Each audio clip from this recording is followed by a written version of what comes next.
Have you ever felt out of place in your life, like you don't fit? Jesus was like that. During his ministry, he had nowhere to lay his head. I want to talk a little bit more about that. Hi, I'm Warren, the rector here at St. Columba's. Glad you could join me for my message of the day. Jesus in his ministry said that he had nowhere to lay his head. He was on the move, opposed by many, but also who he was and how he lived didn't fit. So he didn't have a home in that sense, as we might wish we did have all the time. Actually, on Sundays, we began last Sunday, and in the next couple of Sundays at St. Columba's, we're going to be reading from a book in the New Testament called the First Letter of Peter. And the letter is addressed to people he calls exiles, strangers in the land in which they live. And whatever the political and social reality of the person who was listening, that group who were listening to that letter, the author highlights the difference between who they are as Christians and how they act and the world around them. And the letter to the Hebrews, another New Testament book, extends this and speaks of us in faith heading to our true home. We walk in faith looking to the city that is whose architect is God, and God is the builder of that city. That's our true home. And pervading Christianity is this sense that it's, while we might find our home here and hopefully we feel at home, there is always something like in the background saying there's more, we're heading somewhere else. There is a distinction, there is a difference between how we want to act and be and the world around us. I resonate with this.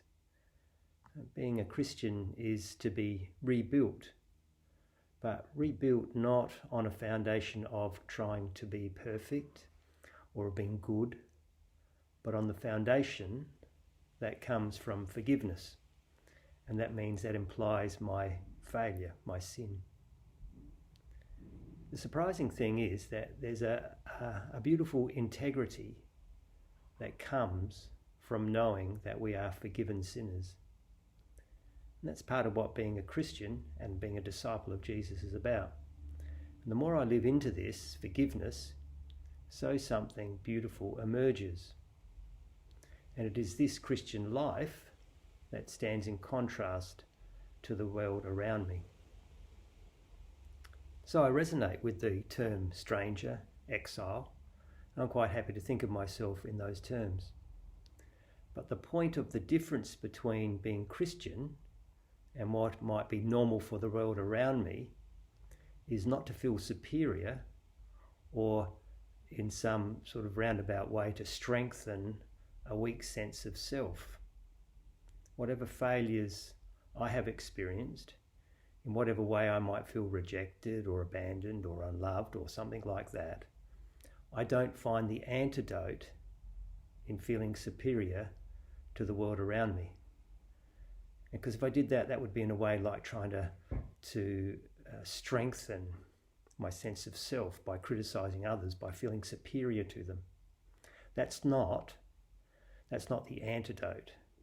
The antidote is to love God.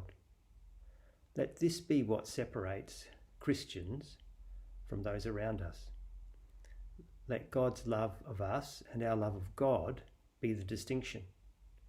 And let us find our identity in this love, not in being different from the world. This is important, to find the distinction between us and the world around us because we love God and what that does to us and for us, but actually not to find the distinction in the distinction itself. Our identity is to be found in Christ, not in not being the world.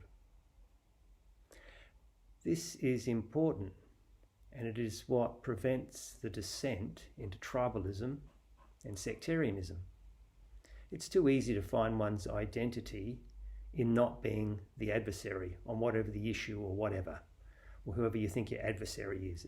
It's just too easy to find one's identity in not being that other person, or not being someone who holds those other views or something.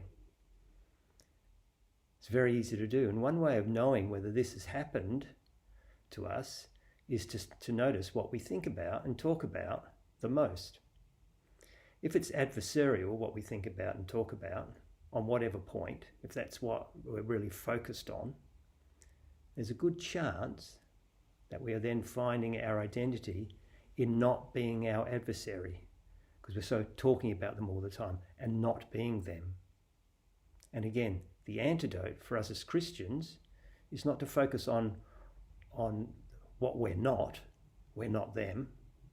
It's actually to focus many more times on love of God than on whoever we don't want to be. Many more times over.